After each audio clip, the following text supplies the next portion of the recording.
Okay, we'll stick with the number of 50 and go up to the age of 64 and talk about some of those younger seniors in this first roundtable. Let's do some introductions. First with Emily Bramer. Welcome back to the show. We appreciate you being here with Bramer Conley, an insurance broker. Also James Tufel, Oasis Institute. Thank you for being here. And Dee Forshee with Ming Senior Services. Thank you all for being here. So what about it? Tell me, what do people mean? For instance, I've heard something called the sandwich generation. Does that ring a bell with anyone, and what does that mean? Absolutely.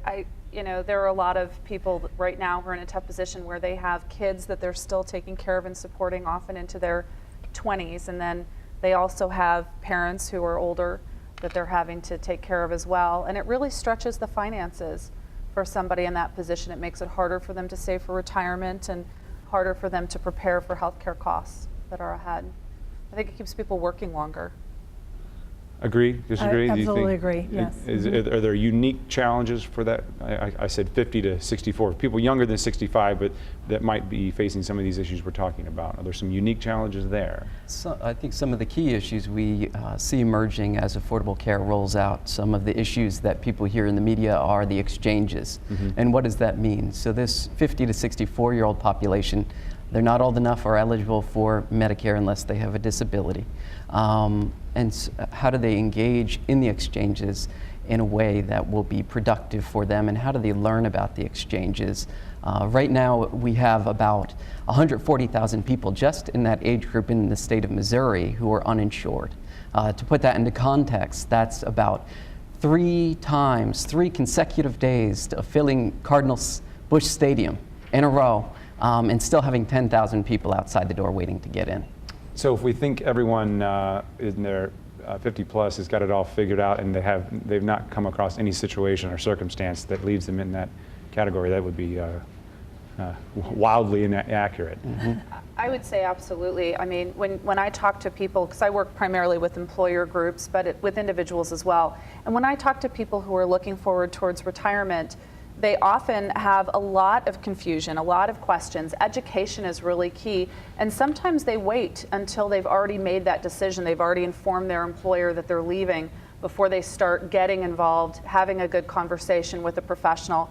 My professional association, the National Association of Health Underwriters, has a Find an Agent tool on their website, nahu.org, which is a great place to find somebody who is a licensed professional who can help you figure out this planning. Because, for example, do you want to take Cobra? Do you want to be an exchange? Do you want to buy your insurance through the private marketplace? There's so many options, and folks need to kind of get a handle on what those are and what the costs are before they make that leap. And I think one thing that comes up a lot of times is the Cobra issue, particularly as they transition to 65. Right, it's very important that they look into those options that they have before they turn 65, before they decide to retire.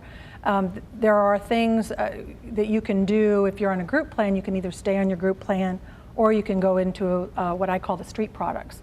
But it's all about... That sounds so risque. Well, sometimes it's better to stay on Cobra. It depends on the price. And Cobra is, I think probably most people's experience with Cobra is changing jobs, but you're saying it can be used here. Cobra is an extension of your group plan. So if you're no longer an active employee, you can stay on the group plan for up to 18 months. And what some seniors have done in the past, and this is kind of a loophole, is they don't enroll in Medicare Part B when they turn 65 because they're still working. They're working for a company that has 20 or more employees, so Medicare is secondary. And so then they retire, go on Cobra for 18 months, and they don't have Medicare Part B. That's kind of been a problem because if you don't enroll in Medicare when you're first eligible, when you turn 65, and you don't have what's called a qualifying event, then you have to wait for what's called the general enrollment period. Okay, I'm stressed out just talking about this here. There's a lot of options, there's a lot of decisions to be made, and I think what Emily's trying to say is that to drive it home is to be educated, get educated, find an agent that knows Medicare, knows the under 65, or the 65 and up, because those are specialized. Dr. Kimmy said, think about these things in kindergarten. Most people are When are most people thinking about these things, and is it too late at some point? What I don't know. Help us. Someone reassure me. I'm officially not going to retire because it sounds too stressful. There are certainly ways to change the cost curve, as people say. One of the unique elements about this particular age group is this is what separates the United States from a lot of other nations as far as per capita cost in healthcare or per person cost in healthcare. That 50 to 60s age range is where we really see those costs starting to pick up in the United States. And to get back to Dr. Kimmy's point, a key is to not look at this as an intervention, but to look at it as prevention. So how can people or how can organizations change environments and lifestyles to make health better? Go ahead.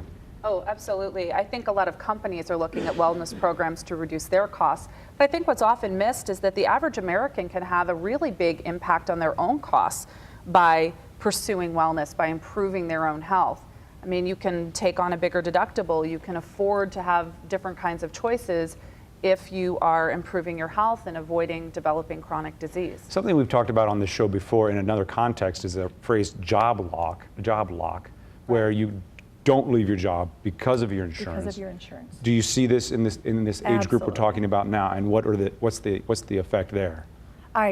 That's exactly what happens. They know that they can't get health insurance on the open market because of maybe a health condition, so they stay employed so they can have health insurance. Or they could get health insurance on the open market, but they don't realize what the cost is because they've been used to seeing only their contribution on their plan, and they're not aware of what the whole cost is. We were having sort of an interesting conversation earlier about this term Cobra.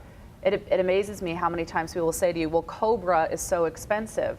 They think it's a thing, and it's not. Of course, it's a law that just allows you to continue on your group health coverage. But there's a lot of misinformation out there, and I think it's because most people have worked for an employer, been on an employer plan for so many years, they've never really had to explore any of these types of choices and issues. And I think that what's happening with healthcare reform in the exchanges is going to expand that. Talk more. Go. I want to know more about the exchanges because we just kind of barely scratched the surface there. What else should we be talking about for this age group? So some of the interesting issues related to the exchanges are that people can't be discriminated against as far as their premium cost or healthcare costs due to a health issue or disease, which is very different than it was in the past. So this issue of job lock should become a little bit less of an issue.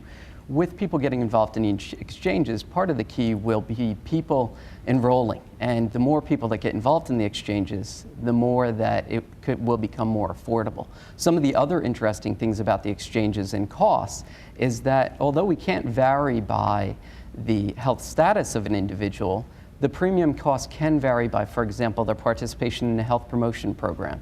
So how do we get people involved in health promotion programs that are effective for them and not simply checking off a box to reduce cost of their insurance? Thank you all.